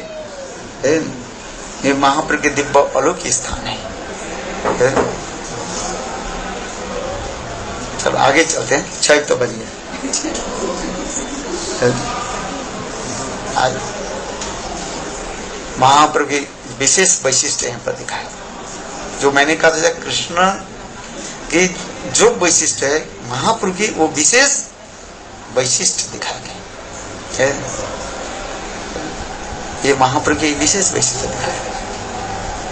महाप्रभु के धाम में आ रह करके वही भजन करे, उनके हृदय में एक अति अल्प दिन में प्रेम उत्पन्न हो जाए। और जितने भी अपराधी है, अपराध के ब्रज में रह करके अपराध कर दिए, वो सब कहाँ आ गए? यहाँ पर आकर के ही अपराध भंजन हो गया, नष्ट हो गया। इसलिए कहा जाता है अपराध भंजन पीठस्थल। क्या बताया? अपराध भंजन किया। जितने भी अपराध है आपके क्या भंजन माने नष्ट हो। ब्रह्मा जी ने अपराध किया, कृष्ण की गोवत्स और बछड़ा और सखाओं को चोरी के अपराध हो गया। क्योंकि यहाँ पर आकर के उन्होंने ब्रह्मा जी ने किया कि तपस्या, उनका अपराध क्षमा। इंद्र ने भी अहंकार दंभ से ब्रजवासियों की सताया है, जिसके लिए गिरिराज के धारण करना पड़ा। बोलो गिरिराज महाराज, गिरिराज के धारण करना पड़ा है। कहाँ कृष्ण रासलीला करने के लिए गोपियों के वचन दिया और वो रासलीला हुआ ही नहीं, और उसके लिए क्या करना पड़ा? गिरिराज को धारण करना पड़ा। श्रीमद् भागवत में कथा प्रसंग आ रहे हैं। कृष्ण जब 6 साल के थे उस समय कृष्ण ने गोपियों की वस्त्र हरण की। 6 साल के समय कृष्ण जब 6 साल के थे उस समय गोपियों की वस्त्र हरण लाई। और उस समय कृष्ण गोपियों की बताया ये आगामी अगले शरद ऋतु में आप लोग के सारे वंचन में वृद्धि करेंगे। अच्छा 7 साल जब आ गया तो इंद्र की प्रकोप हो गया, इंद्र बिगड़ गए कि उनकी पूजा बंद कर दिया। किसी की पूजा बंद कर दो, बिगड़ जाएगी नहीं जाएगी? है, जहां पर स्वार्थ है वो बिगड़ जाती है। इसलिए 7 साल के समय कृष्ण ने क्या की? गिरिराज गोवर्धन की धारण। और फिर एक साल यानी 8 साल में जाकर के कृष्ण गोपियों के साथ रास की हालत की, ये दिखाई। महाप्रभु की लीला में भी रास के बारे में भी कहा गया। महाप्रभु के रास कौन सा है? नाम संकीर्तन, संकीर्तन रास। वृंदावन में गोपी रास है, उसमें सबके प्रवेश अधिकार नहीं है, केवल गोपी शरीर होनी चाहिए, गोपी भाव होनी चाहिए, है, तब तो उसमें प्रवेश है। अरे शिव जी की तो वही नहीं, इतने पिटाई किया गोपियों ने, कहां से निकाल दिया? वृंदावन में रासस्थली में निकाल दिया ना, शिव जी को निकाल दिया। फिर शिव जी रोने लगे, कृष्ण को ले जाओ, तुमको मैंने यहाँ पर गोपेश्वर महारूप के साथ दे देता हूं। शिव जी की भी नहीं। इसलिए मेरे कहने की तात्पर्य है वृंदावन में प्रवेश की अधिकार जो है, बेसिकली रासस्थल में प्रवेश के अधिकार ये बता रहे हैं।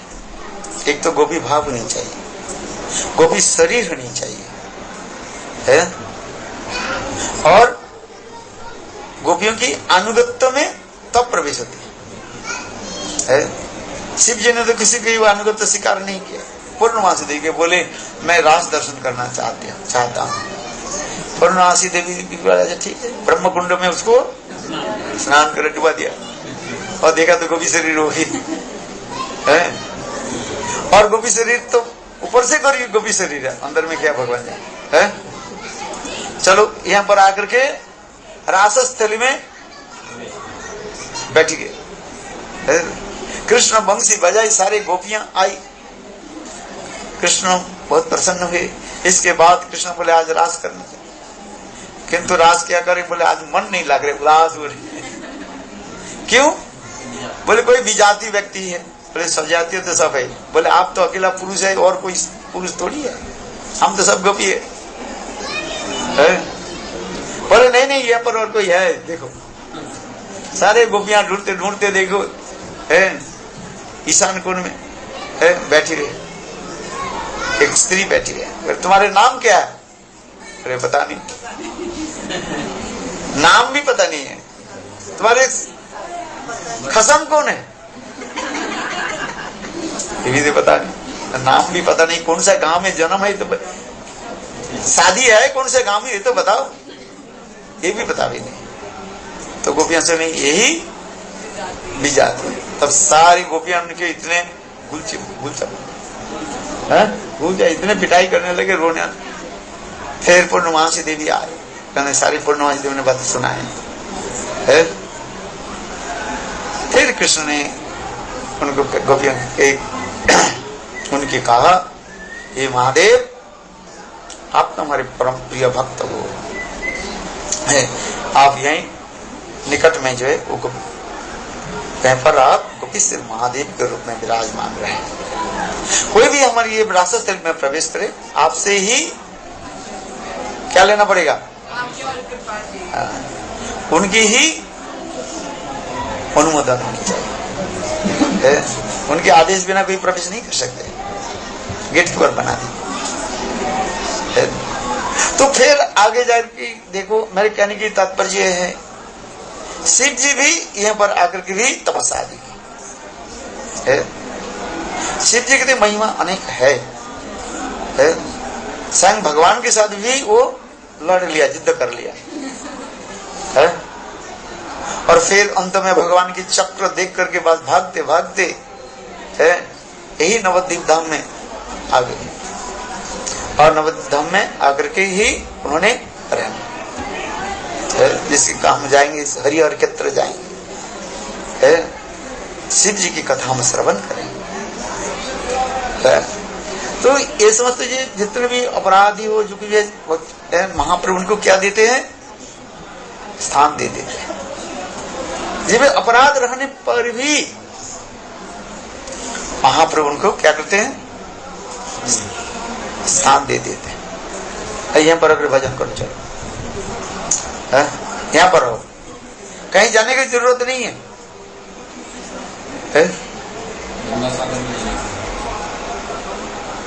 यहाँ पर गंगा सागर में स्नान करूं, बोले गंगा सागर जी में नहीं, गंगा सागर तो वही जाता है। कौन जाता है? सब तीर्थ बार बार, किंतु यहाँ पर जो गंगा सागर साक्षात गंगा प्रवाहित हो रही, इसमें तो स्नान करो। इसमें स्नान करने से समस्त तीर्थ की स्नान हो जाता है। नवदीप धाम में आकर के यदि गंगा स्नान करे, उसके जो फल जो है क्या वर्णन करें। गंगा में जाकर गंगा सागर, गंगा जहाँ पर उनके मिलित हुए सागर, इसलिए गंगा सागर कहा जाता है, वो बहुत दूर है। वहां पर जाकर के स्नान करने जो फल होता है, और ये नवद्वीप में आकर के निदिया घाट में कोई स्नान करे तो सैकड़ों गुना फल प्राप्त हो जाता है। पैसा खर्च तो होता ही नहीं है, पता है। नवद्वीप में सब फल प्राप्त हो। गौर सुंदर की धाम है, इसलिए कह रहे हैं गौर सुंदर की विशेष महिमा कहते हैं। नाम संकीर्तन, इसलिए कहते हैं नवद्वीप धाम के 16 क्रोश में वास करने वाले सभी व्यक्ति गौर कांति से युक्त है और सदैव नाम संकीर्तन में रत रहे हैं। जो नवद्वीप में वास करने वाले, वास्तव जो नवद्वीप में वास कर रहे हैं, वो सदा सर्वदा नाम संकीर्तन में रहते हैं। नाम संकीर्तन है, इसलिए कहते हैं महाप्रभु जो लीला रासलीला में वो नाम संकीर्तन रासलीला। और कृष्ण की जो रासलीला है उसी क्या रास कहा जाता है? गोपी रास, गोपी डांस है, वो का है। उसमें केवल कृष्ण छोड़ करके और किसी पुरुष के प्रवेश अधिकार नहीं। शिव जी तो प्रवेश करने की प्रयास किया था, किंतु शिव जी की भी रास में प्रवेश नहीं है। उसके दोबारा रास होने के तो पहले उसको निकलते। यहाँ तक लक्ष्मी की भी प्रवेश नहीं हुआ। और दूसरी बात, जो ब्रह्म सुख नारद भीष्म लक्ष्य रालपित न पुरुष शब्दों वचन चूर्ण अनंत सत्य तंग राधिका चरण रेणु अनुस्मरामी प्रबोधानंद सरस्वती पाद राधा और सुधा नदी में ये वर्णन करते जा रहे। ब्रह्मा सुख नारद आदि बड़े बड़े महाजन जिनकी प्राप्ति नहीं, जो ब्रह्म सुख नाम राधा की चरण प्राप्ति करना कितने दुर्लभ कहा गया, वेरी वेरी रेयर। किंतु गौर सुंदर के चरण में आप सपित हो जाइए, बस अति सहज रूप में राधा जी की कृपा प्राप्त कर। कोई प्रमाण कहाँ है? जथा जथा गौर पदार बिंदे भुआत कृतपुण्य पुंद तथा तथा सर्वे हृदि अकस्मात राधा पदाम्बुजो सुधाम्बुराश। गौर सुंदर के चरण में समर्पित हो जाओ, बस और कुछ करना नहीं है। एक बार गौर सुंदर के चरण पर एक क्या बोले समर्पित हो जाए। जथा जथा गौर पदार बिंदे बिंदे भुआत कृतपुण्य पुंज तथा तथा सर्वे हृदि अकस्मात राधा पदाम सुधाम्बुराश। आपके हृदय में राधा प्रेम अपने आप उदित हो। आप क्या कर रहे हैं बताओ? गौर सुंदर की कीर्तन करो और कुछ कथा नहीं है। हम कभी कभी हंसी मजाक करें, कोई कहते हैं कृष्ण कहते भाई तुम तो सबकी कर रहे, मेरा तो कहीं नहीं। बोले तुम ये आज तुम यहाँ पर बैठ जाओ, आज हम गौर सुंदर की कथा बोलेंगे। यद्यपि गौर और कृष्ण में कोई भेद नहीं है, कृष्ण और गौर में भेद नहीं है, तथापि हमारी जिहा क्या करे? जिहा सर्व सदा सर्वदा गौर की कथा कीर्तन करे, गौर नाम कीर्तन करे। है मन रे कहना और कुछ कथा नहीं। मन रे कृष्ण कथा नहीं, मन रे कहना गौर कथा। हे मन तुम में तू सदा सर्वदा गौर नाम जप करो, गौर कीर्तन करो, है। यहाँ पर जितने भी देखो सब गौर गौर नाम जप करते हैं। गुरुदेव कहते थे, है, वृंदावन में जाओ तो क्या बोल रहे थे वहां पर, है, सब राधे राधे करते हैं, और गौर धाम में सब गौर, कितना मधुर नाम, गोरा गोरा गाय, गोरा चांद, मधुर से गो माने गोविंद, राम से राधा, यानी वही वृंदावन जो है गोविंद राधा सम्मिलित होकर के the combined form of Radha and Krishna manifested in the form of Sachinandan गौर हरि है। गौर हरि की कितने सुंदर है, गौर जान गौर हरि के कीर्तन करो। ऐसे कहते हैं गौर प्रेमो रसार नवी जे तरंगी से बाडुगी से राधा माधव अंतरंग। गौर प्रेम रूपी रस अर्णव समुद्र में एक बार भी गोता लगा लेते। गौर प्रेम रसार नवी से तरंगे जे बाडू से राधा माधव अंतरंग। वृंदावन में राधा माधव की है अत्यंत अंतरंग सेवा प्राप्त कराते। इसलिए नवद्वीप धाम में गौर सुंदर की कथा छोड़ करके और कोई कथा नहीं है, गौर सुंदर की कथा। यहाँ पर पशु इसलिए करें, यहाँ पर पशु पक्षी आदि सब सदा सर्वदा गौर गौर गौर गौर नाम जप करते हैं, और कोई नाम नहीं। भक्ति में ठाकुर कर है।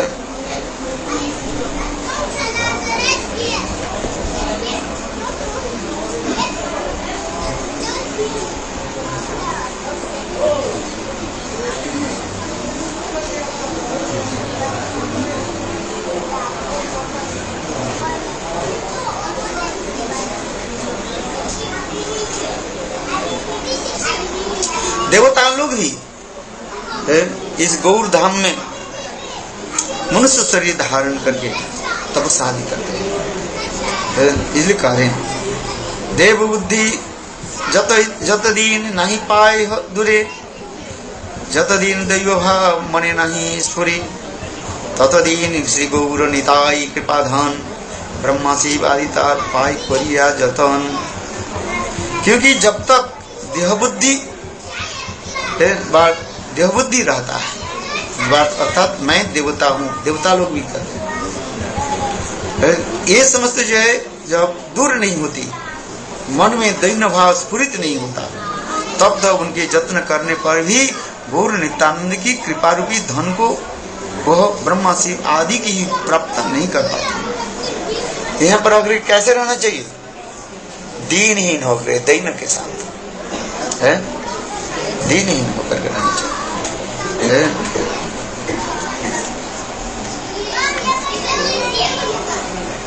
ये सब कथा बहुत सुंदर सुंदर कथा बताते जा रहे हैं। गौर सुंदर के स्मरण करो है। गौर प्रेमानंदे बोलो सच्चिदानंद गौर हरि की जय।